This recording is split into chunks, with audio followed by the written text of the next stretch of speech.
म एउटा बौद्ध परिवारमा जन्मेकी हुँ।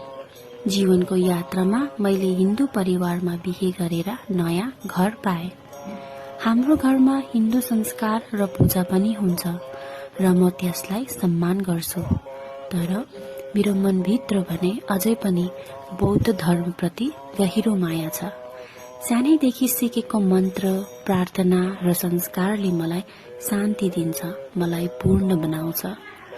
आज पनि म चाडपर्व, पूजा र प्रार्थनामा सहभागी हुन्छु। मन्त्र जाप्दा मेरो मन निको हुन्छ, आत्मा शान्त हुन्छ। मलाई थाहा छ धर्म जे भए पनि भगवान एकै हुन्।